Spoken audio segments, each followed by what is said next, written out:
ಚೇತನರಿಗೆ ಹತ್ತಿಕ್ಕೋ ಅಂತ ಕೆಲಸ ಆಗ್ತಾ ಇದೆ. ಹತ್ತಿಕ್ಕೋ ಪ್ರಶ್ನೆ ಮಾಡ್ತಾರೆ. ಯಾಕಂದ್ರೆ ಅವ್ರಿಗೆ ಈ ಸತ್ಯಗಳು ಬೇಕಾಗಿಲ್ಲ. ಈ ಸತ್ಯಗಳು ಆಚೆ ಬಂದಷ್ಟು ಈ ಸತ್ಯಗಳು ವಿಜಯ್ ಅವರೇ 100 ವರ್ಷ 1000 ವರ್ಷ ಮುಚ್ಚಾಕಿದ್ದಾರೆ. ಏನ್ ಶರಣರು ಕೊಚ್ಚಾಕಿದ್ದಾರೆ, ಏನ್ ವಚನ ಸಾಹಿತ್ಯನ ಸುಟ್ಟಾಕಿದ್ದಾರೆ. ಇದನ್ನೆಲ್ಲ ಸತ್ಯಗಳು ಎಲ್ಲ ಆಚೆ ಬಂದ್ಬಿಡುತ್ತೆ ಅನ್ನೋ ಈ ವ್ಯವಸ್ಥೆಗೆ ಭಯ. ಅವ್ರಿಗೆ ಮಾತ್ರ ಮಾತಾಡಕ್ಕಿದೆ. ಇವರೆಲ್ಲ ಉದ್ಯಮಿ ಮಾತಾಡ್ತಾರೆ 70 ಗಂಟೆ ಕೆಲಸ ಮಾಡ್ಬೇಕಂತೆ. ಇಂಥ ಮಾತುಗಳು ಬೆಳಕಕ್ಕೆ ಬರುತ್ತೆ. ನಮ್ಮ ಸತ್ಯದ ಮಾತುಗಳು, ಸಮಾಜದ ಮಾತುಗಳು ಈಗ ಮುಚ್ಚಾಕ್ಬಿಡ್ತಾರೆ. ಈಗ ಚೇತನ್ ಅವರು ಜನಪರವಾಗಿ ಹೋರಾಟ ಮಾಡುವಾಗಲೇ ಅವ್ರನ್ನ ಹತ್ತಿಕ್ಬೇಕು ಅನ್ನೋ ಕಾರಣಕ್ಕೆ ಜೈಲಿಗೆ ಕಳಿಸ್ತಿದ್ರು. ಏನೋ ನೀನು ನೆಲದ ಮೇಲೆ ಮಾಡ್ಕೊಂತೀಯ ಅಂತ ಕೇಳ್ತಾ ಇದ್ರು ಅಮೆರಿಕದಲ್ಲಿ. ಅವನ ಆಸೆ ಏನೋ ಹೋಗಿದ್ದಾನೆ, ನಾನು ಕರ್ನಾಟಕಕ್ಕೆ ವಾಪಸ್ ಹೋಗ್ತೀನಿ, ಅಲ್ಲಿ ಹೋರಾಟ ಮಾಡ್ತೀನಿ, ಅಲ್ಲಿ ವಿಚಾರ ಬರುತ್ತೆ, ಅಲ್ಲಿ ಜೈಲಿಗೆ ಹಾಕಿ ಹಾಕ್ತಾರೆ, ಅಲ್ಲಿ ನೆಲದ ಮೇಲೆ ಮಲ್ಕೊಳ್ಳೇಬೇಕಾಗತ್ತೆ, ನೀವು ಯಾಕೆ ರಾಜಕೀಯಕ್ಕೆ ಬರಬಾರ್ದು? ಒಂದು ಉತ್ತಮ ಸಮಾಜಕ್ಕಂತ ಕನಸು ಹೇಳಿದಾಗ ಜೈಲಿಗೆ ಹಾಕ್ತಾರೆ, ಮುಚ್ಚಾಕ್ತಾರೆ, ಬೆದರಿಕೆ ಆಗ್ತಾರೆ. ಚೇತನ್ ಅವರಿಗೆ ಈಗ ಸರ್ಕಾರ ಮತ್ತು ಪ್ರಜಾಪ್ರಭುತ್ವ ಇವೆರಡನ್ನು ಎದುರಾಕೊಳ್ಳೋದು ಕಷ್ಟ ಅಂತ ಏನಾದ್ರು ಅನಿಸ್ತಾ ಇದೆಯಾ? ಕಷ್ಟ ಅಂದ್ರೆ ಇವಾಗ ಬೆದರಿಕೆಗಳು ಬರ್ತವೆ, ಅದಕ್ಕೆ ಒಂದ್ ಸ್ವಲ್ಪ ವಿರೋಧ ಬರುತ್ತೆ, ಅದು ಥ್ರೆಟ್ಸ್ ಇರುತ್ತೆ. ಆಮೇಲೆ ನನಗೂ ಕೂಡ 2 ಸಲ ಈ ವರ್ಷ ಹೋದ ವರ್ಷ ಜೈಲಿಗೆ ಹೋದ್ರಿ. ಆಮೇಲೆ ನಂದು ಏನೇನು ಮಾತಿಗೆ ನನಗೆ ವೀಸಾನು ರದ್ದು ಮಾಡಬೇಕು ಅಂತ 8-10 ತಿಂಗಳಿಂದ ಅದು ಹೋಮ್ ಮಿನಿಸ್ಟ್ರಿಯಿಂದ ಮಾಡಿದ್ರು. ಆದರೆ ನನಗೇನು ನಂಬಿಕೆ ಇದೆ ಅಂದರೆ ಜನರಿಂದ ನಮಗೆ ಒಂದು ಸತ್ಯಕ್ಕೋಸ್ಕರ ನಿಂತ್ಕೊತಾರೆ, ಒಂದು ಉತ್ತಮ ಸಮಾಜದ ಕಲ್ಪನೆ ನಿಂತ್ಕೊತಾರೆ. ನಮ್ಮ ವಿಚಾರಗಳು ಕೂಡ ಇವತ್ತಿನ ದಿನ ಪ್ರಜಾಪ್ರಭುತ್ವ, ನೀವು ನನಗೆ ಮಾತಾಡೋಕ್ಕೆ ಅವಕಾಶ ಕೊಡ್ತಿದ್ದೀರಾ ಅಂದರೆ ಪ್ರಜಾಪ್ರಭುತ್ವ ಎಷ್ಟು ಶ್ರೀಮಂತವಾಗಿದೆ ಅಂತ ಅರ್ಥ. ಅದು ವಾಕ್ ಸ್ವಾತಂತ್ರ್ಯ ಎಷ್ಟು ಬೆಲೆ ಕೊಡ್ತೀವಿ. ಆದರೆ ಅದೇ ವಾಕ್ ಸ್ವಾತಂತ್ರ್ಯ ಕೆಲವು ಪಕ್ಷಗಳು ಕಡಿವಾಣ ಹಾಕಕ್ಕೆ ನೋಡ್ತಾರೆ. ಅದು ಮಾಡಕ್ ಬಿಡಬಾರ್ದು. ಚೇತನರಿಗೆ ಹತ್ತಿಕ್ಕೋ ಅಂತ ಕೆಲಸ ಆಗ್ತಾ ಇದೆ. ಹತ್ತಿಕ್ಕೋ ಪ್ರಶ್ನೆ ಮಾಡ್ತಾರೆ. ಯಾಕಂದ್ರೆ ಅವ್ರಿಗೆ ಈ ಸತ್ಯಗಳು ಬೇಕಾಗಿಲ್ಲ. ಈ ಸತ್ಯಗಳು ಆಚೆ ಬಂದಷ್ಟು ಈ ಸತ್ಯಗಳು ವಿಜಯ್ ಅವರೇ 100 ವರ್ಷ 1000 ವರ್ಷ ಮುಚ್ಚಾಕಿದ್ದಾರೆ. ಏನ್ ಶರಣರು ಕೊಚ್ಚಾಕಿದ್ದಾರೆ, ಏನ್ ವಚನ ಸಾಹಿತ್ಯನ ಸುಟ್ಟಾಕಿದ್ದಾರೆ. ಇದನ್ನೆಲ್ಲ ಸತ್ಯಗಳು ಎಲ್ಲ ಆಚೆ ಬಂದ್ಬಿಡುತ್ತೆ ಅನ್ನೋ ಈ ವ್ಯವಸ್ಥೆಗೆ ಭಯ. ಅದಕ್ಕೆ ಈ ವಿಚಾರಗಳು ವಿಜಯ್ ಅವರೇ ಬಹಳ ವರ್ಷ ತಲೆಮಟ್ಟದಲ್ಲಿ ಇದೆ, ಇವತ್ತಿಗೂ ಜೀವಂತವಾಗಿದೆ. ಪ್ರಾಬ್ಲಮ್ ಏನಂದ್ರೆ ಈ ಆಳುವ ವರ್ಗ ಇದೆಯಲ್ಲ, ರಾಜಕಾರಣಿಗಳು, ಅಪ್ಪನ ಮಕ್ಕಳಾಗಿರ್ಬೋದು, ಶ್ರೀಮಂತರು, ಸಿನಿಮಾ ಸ್ಟಾರ್ಗಳು, ಕ್ರಿಕೆಟ್ ಆಟಗಾರರು, ಉದ್ಯಮಿಗಳು, ಇವ್ರು ಯಾರಿಗೂ ಈ ಸಿದ್ಧಾಂತ ಇಲ್ಲ. ಸೊ ಅವ್ರಿಗೆ ಮಾತ್ರ ಮಾತಾಡಕ್ಕಿದೆ. ಇವರೆಲ್ಲ ಉದ್ಯಮಿ ಮಾತಾಡ್ತಾರೆ 70 ಗಂಟೆ ಕೆಲಸ ಮಾಡ್ಬೇಕಂತೆ. ಅಂದ್ರೆ ಬದುಕಕ್ಕೋಸ್ಕರ 70 ಗಂಟೆ. ಇವ್ರು ಮಾತ್ರ ಕಂಪನಿ ಓಣಿ ಮಾಡಿ 100,000 ಕೋಟಿ ಮಾಡ್ಕೊಂಡು ಇರೋರು ಅವ್ರು ಕೆಲಸ ಮಾಡ್ತಾರೆ ಅವ್ರವ್ರ ಕಂಪನಿಗೆ. ಬದುಕಕ್ಕೋಸ್ಕರ ನೀವೊಂದು ಅವಕಾಶ, ಅವನೇನು 40-50 ಅವನಿಗೆ ಫ್ಯಾಮಿಲಿ ಲೈಫ್ ಇರಬಾರ್ದ, ಅವನೇನು ಆರೋಗ್ಯಕ್ಕೆ ಇರಬಾರ್ದ, ಅವನೇನು ಒಂದು ಪರ್ಸನಲ್ ನಿದ್ದೆ ಚೆನ್ನಾಗಿ ಮಾಡಬಾರ್ದ, ಅವ್ರು ಮಾತ್ರ ನೀವು ದುಡ್ಡು ಮಾಡೋಕ್ಕೋಸ್ಕರ 70 ಗಂಟೆ ಕೆಲಸ ಮಾಡ್ತಿರ್ಬೇಕಾ? ಸೊ ಈ ನಿಟ್ಟಿನಲ್ಲಿ ಇಂಥ ಮಾತುಗಳು ಬೆಳಕಕ್ಕೆ ಬರುತ್ತೆ. ನಮ್ಮ ಸತ್ಯದ ಮಾತುಗಳು, ಸಮಾಜದ ಮಾತುಗಳು ಇದನ್ನು ಮುಚ್ಚಾಕ್ಬಿಡ್ತಾರೆ. ಸೊ ನಾವು ಅದನ್ನು ಬೆಳಕಕ್ಕೆ ತರಬೇಕು. ಟೀಕೆ ಬಂದರೆ ಬರಲಿ, ವಿಚಾರದಲ್ಲಿ ಸೋಸೋ ಸಾಮರ್ಥ್ಯ ಇದೆ, ನೀವು ಸೋಲ್ಸಿ, ನಾನೇ ನಿಮ್ಮ ಹತ್ರ ನಿಮ್ಮ ವಿಚಾರನೇ ಬರ್ತೀನಿ. ಆದರೆ ನಮ್ಮ ವಿಚಾರನೇ ಉತ್ತಮ ಅಂದರೆ ನಿಮಗೆ ಅದನ್ನು ಒಪ್ಕೊಳ್ಳೋ ದೊಡ್ಡ ಗುಣ, ಮನಸ್ಥಿತಿ ಬರಲಿ ನಿಮ್ಮಲ್ಲಿ ಅಂತ ಹೇಳಕ್ಕೆ ಇಷ್ಟಪಡ್ತೀನಿ. ಈಗ ಚೇತನ್ ಅವರು ಜನಪರವಾಗಿ ಹೋರಾಟ ಮಾಡುವಾಗಲೇ ಅವ್ರನ್ನ ಹತ್ತಿಕ್ಬೇಕು ಅನ್ನೋ ಕಾರಣಕ್ಕೆ ಜೈಲಿಗೆ ಕಳಿಸ್ತಿದ್ರು. ಹೌದು, ಆಗಿನ ಮನಸ್ಥಿತಿ ಹೆಂಗಿತ್ತು ನಿಮ್ಗೆ? ನನಗೆ ಯಾವಾಗಲೂ ಗೊತ್ತಿತ್ತು ವಿಜಯ್ ಅವರೇ, ನಮ್ಮ ಸಿದ್ಧಾಂತಗಳು ಹೊರಗೆ ಬಂದರೆ ಜೈಲಿಗೆ ಆಗೋ ಸಾಧ್ಯತೆಗಳು ಇದು ಬಂದೇ ಬರುತ್ತೆ ಅಂತ ನನಗೆ ಗೊತ್ತಿತ್ತು. 2 ಸಲ ಹಾಕಿದ್ರು. ನಾನು ಅಮೆರಿಕದಲ್ಲೂ ಕೂಡ ನಾನು ಕಾಲೇಜ್ನಲ್ಲಿ ಇದ್ದಾಗ, ಸೆಕೆಂಡ್ ಇಯರ್ನಲ್ಲಿ ಇದ್ದಾಗ, ಅವಾಗ ರಜಕ್ಕೆ ನಾನು ಒಂದು ಫ್ರೀ ಇದರಲ್ಲಿ ಕೆಲಸ ಮಾಡ್ತಿದ್ದೆ. ಯಾವುದೋ ಒಂದು ಪ್ರೋ ಬೋನೋ ಲೀಗಲ್ ಇದರಲ್ಲಿ ACLU ಒಂದು ಸಿವಿಲ್ ರೈಟ್ಸ್ಗೋಸ್ಕರ, ಅವು ಹ್ಯೂಮನ್ ರೈಟ್ಸು. ಅಲ್ಲಿ ನಮ್ಮ ಕಾಲೇಜ್ನಲ್ಲಿ ನನಗಿಂತ ಸೀನಿಯರ್ಸ್ ಎಲ್ಲ ಒಂದು ರೂಮಲ್ಲಿ ಇದ್ದರು, ನಾನು ಬಂದಿದ್ದೆ. ಅವರೆಲ್ಲ ಒಂದೊಂದು ರೂಮ್ ಹಾಸ್ಟೆಲ್ ಮಲಗಿದ್ರು. ನಾನು ಯಾವಾಗಲೂ ನೆಲದ ಮೇಲೆ ಮಲ್ಕೋತಾರೆ, ಗಟ್ಟಿ ನೆಲದ ಮೇಲೆ 3 ತಿಂಗಳು. ಅವ್ರಿಗೆ ಏನೋ ನೀನು ನೆಲದ ಮೇಲೆ ಮಲ್ಕೊಂತೀಯ ಅಂತ ಕೇಳ್ತಾ ಇದ್ರು ಅಮೆರಿಕದಲ್ಲಿ. ಅವನ ಆಸೆ ಏನೋ ಹೋಗಿದ್ದಾನೆ, ನಾನು ಕರ್ನಾಟಕಕ್ಕೆ ವಾಪಸ್ ಹೋಗ್ತೀನಿ, ಅಲ್ಲಿ ಹೋರಾಟ ಮಾಡ್ತೀನಿ, ಅಲ್ಲಿ ವಿಚಾರ ಬರುತ್ತೆ, ಅಲ್ಲಿ ಜೈಲಿಗೆ ಹಾಕಿ ಹಾಕ್ತಾರೆ, ಅಲ್ಲಿ ನೆಲದ ಮೇಲೆ ಮಲ್ಕೊಳ್ಳೇಬೇಕಾಗತ್ತೆ, ಇವಾಗಲೇ ತಯಾರಾಗಬೇಕು ಅಂತ ಮಾಡ್ತಾರೆ. ನೀವು ಸಿದ್ಧವಾಗಿ ಇಂಡಿಯಾಗೆ ಬಂದ್ರೆ ಸಿದ್ಧವಾಗಿ ಇದ್ಕೊಂಡೆ ನಾನು ಬರ್ತೀನಿ. ಯಾಕಂದ್ರೆ ಈ ವಿಚಾರಗಳು ಬೆಳಕಿಗೆ ಬರ್ತವೆ ಅಂತ ನನ್ಗೆ ಗೊತ್ತಿತ್ತು. ಬಂದಿದ್ರೆ ಬೆಳತೋ ಇಲ್ವೋ ಗೊತ್ತಿಲ್ಲ, ಒತ್ತರೆ ಆದ್ರೆ ಅದಕ್ಕೆ ಒಂದು ವಿರೋಧ ಬಂದೇ ಬರುತ್ತೆ. ಆ ವಿರೋಧ ಬಂದಿದ ತಕ್ಷಣ ಬರ್ಲಿ, ಆದ್ರೆ ಆ ವಿರೋಧ ಬಂದಿದ ತಕ್ಷಣ ನಮ್ಮ ವಿಚಾರಗಳು ಸತ್ಯ ಅಂತ ಅಲ್ಲ ಅಂತ ಹೇಳಕ್ಕಾಗಲ್ಲ. ಓಕೆ, ನೀವು ಅಲ್ಲಿ ಅಮೆರಿಕದಲ್ಲಿ ಆ ರೀತಿ ತರಬೇತಿ ಆಗಿದ್ರಿಂದನೇ ಜೈಲು ನಿಮಗೆ ತುಂಬಾ ಸುಲಭ ಅನಿಸ್ತು. ಸುಲಭ ಅನ್ನಕ್ಕೆ ಜೈಲು 10 ಸರಿ ಹೋದ್ರೂ ಏನಾಗಲ್ಲ, ಜೈಲು ಕಷ್ಟನೇ. ನಮ್ಮ ವಿಚಾರಕ್ಕೋಸ್ಕರ ನಾನು ಜೈಲಿನ ಫೇಸ್ ಮಾಡಕ್ ರೆಡಿ ಇದ್ದೀನಿ. ನಮ್ಮ ವಿಚಾರನ ನಂಗೆ ಸತ್ಯ ಅಂತ ನನಗೆ ಗೊತ್ತಿದೆ, ಪರಿವರ್ತನೆ ಅಂತ ಗೊತ್ತಿದೆ. ಜೈಲ್ಗೆ ಆಗ್ತಾ ಹಾಕ್ಲಿ, ನಾವೇನು ಕಾನೂನು ಉಲ್ಲಂಘನೆ ಮಾಡಿ ಜೈಲ್ಗೆ ಹೋಗಲ್ಲ ವಿಜಯ್ ಅವರೇ, ನಾವು ಸತ್ಯ ಹೇಳಿ ಜೈಲ್ಗೆ ಹೋಗ್ತೀವಿ.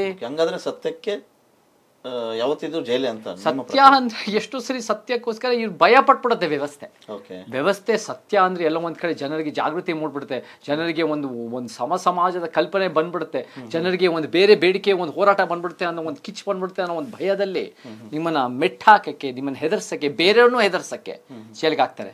ನಾವು ರೆಡಿ ಇರಬೇಕು, ತಯಾರಿರ್ಬೇಕು ಫೇಸ್ ಮಾಡೋಕ್ಕೆ. ತಂದೆ ಪೆರಿಯಾರ್ 80 ಸಲ ಜೈಲಿಗೆ ಹೋಗ್ತಾರೆ ಅಂತ ಹೇಳ್ಕೊತಾರೆ, 15 ವರ್ಷದಲ್ಲಿ 23 ಸಲ ಹೋಗ್ತಾರೆ. ಭಗತ್ ಸಿಂಗ್ ಜೈಲಿಗೆ ಹೋಗಿ ಜೀವನ ಕೊಡ್ತಾರೆ, ಸಾಯಕ್ಕೆ ಮುಂಚೆ ಲೆನಿನ್ ಪುಸ್ತಕ ಓದ್ತಾ ಇರ್ತಾರೆ. ಪುಸ್ತಕ ಓದಾಗ ಬಂದ್ಬಿಟ್ಟು ನೀನು ಗಲ್ಲಿಗೆ ಹಾಕ್ಬೇಕು ಅಂದಾಗ, ತಾಳಪ್ಪ ನಾನು ಒಂದು ಚಾಪ್ಟರ್ ಮುಗಿಸ್ಕೊಂಡು ನಾನು ಬರ್ತೀನಿ ಅಂತ ಚಾಪ್ಟರ್ ಮುಗಿಸ್ಕೊಂಡು ಹೋಗ್ತಾರೆ. ಆ ಕಾರಣಕ್ಕೆ ನಾನು ಜೈಲಿಗೆ ಹೋಗಿದ್ದ ಮುಂಚೆ ನಾನು ಬೇಗ ನನ್ನ ವೈಫಿಗೆ ಹೇಳಿದೆ, ಭಗತ್ ಸಿಂಗ್ ಲೆನಿನ್ ಓದ್ತಾರೆ, ನನಗೊಂದು ಬಾಬಾ ಸಾಹೇಬ್ರ ಪುಸ್ತಕ ನೀನು ಕೊಟ್ಟಿರುವಂತ. ಅವಾಗ ಒಂದು ಬಾಬಾ ಸಾಹೇಬ್ರ ಪುಸ್ತಕ ಕೊಟ್ಟು ನಾನು ಜೈಲಲ್ಲಿ ಅದನ್ನೇ ಓದ್ತಾ ಇದ್ದೆ. ಸಾಮಾಜಿಕ ಹೋರಾಟದಲ್ಲಿ ಚೇತನ್ ಏನಾದ್ರು ಒಂಟಿ ಅಂತ ಅನಿಸ್ತಾ ಇದೆಯಾ? ಖಂಡಿತ ಒಂಟಿ ಅಲ್ಲ. ಸೋಷಿಯಲ್ ಮೀಡಿಯಾದಲ್ಲಿ ಬರೀ ಟೀಕೆ ಮಾಡೋದೇ ಹೋರಾಟನ? ಸೋಷಿಯಲ್ ಮೀಡಿಯಾದ ಬರೀ ಟೀಕೆ ಮಾಡೋದು ಹೋರಾಟ ಅಲ್ಲ, ಸೋಷಿಯಲ್ ಮೀಡಿಯಾದಲ್ಲೂ ಹೋರಾಟ ಇದೆ.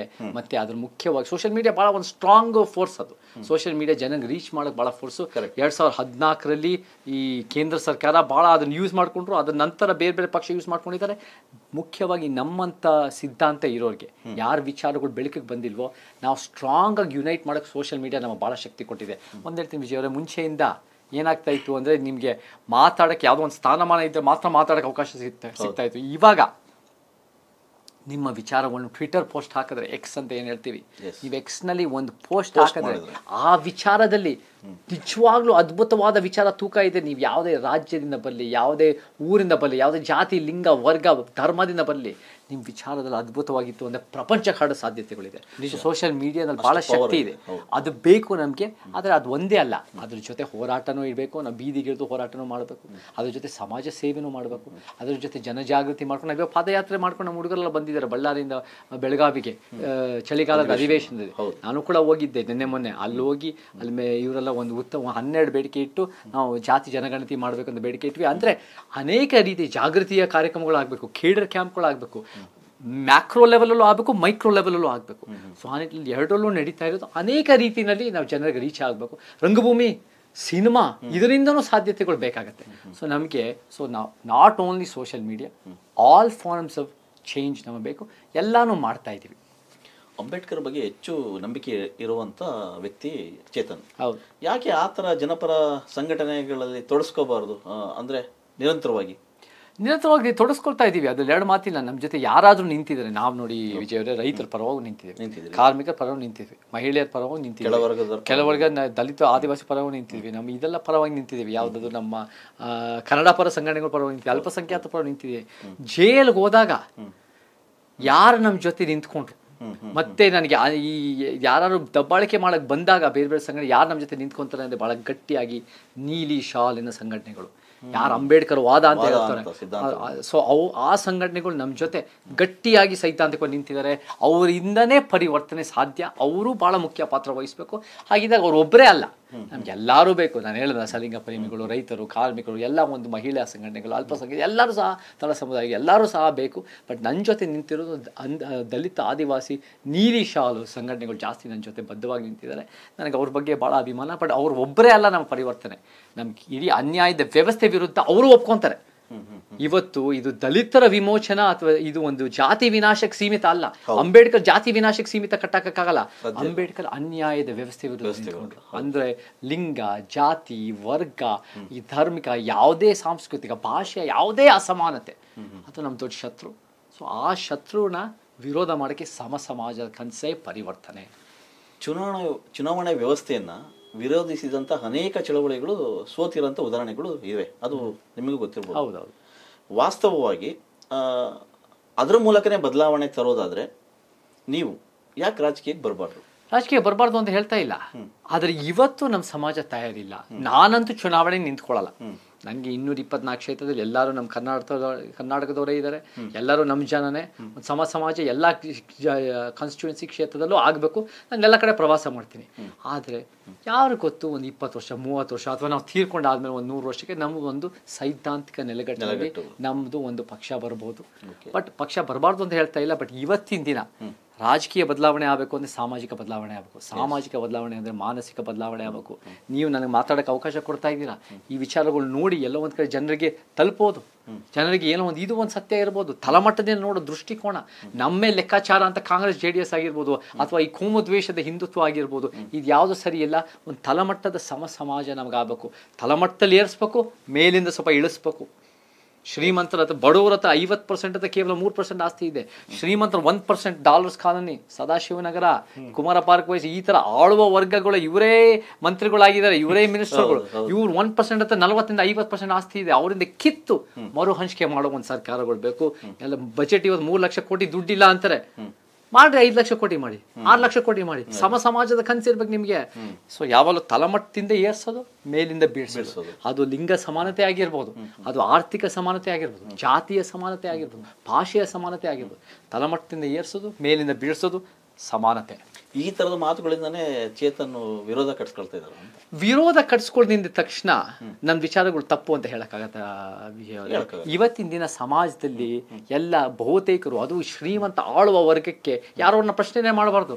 ಇವತ್ತು ಅವರೇ ಆಳ್ತಿರ್ಬೇಕು, ಅವ್ರ ಮಕ್ಕಳೇ ಆಳ್ತಿರ್ಬೇಕು, ಅವರೇ ಒಂದ್ ರೀತಿ ಇವತ್ತಿನ ಲಾಭ ಪಡ್ತಾ ಇರ್ಬೇಕು.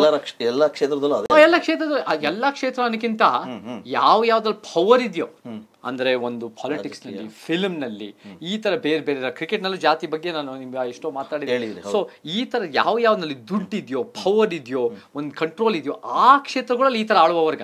ಯಾರು ಕೂಡ ಪೌರ ಕಾರ್ಮಿಕರುಗಳಲ್ಲಿ ಯಾರು ನನ್ನ ಮಕ್ಕಳಾಗಬೇಕು, ನನ್ನ ಮಕ್ಕಳ ಫೈಟ್ ಆಗಬೇಕು, ಫೈಟ್ ಮಾಡಲ್ಲ.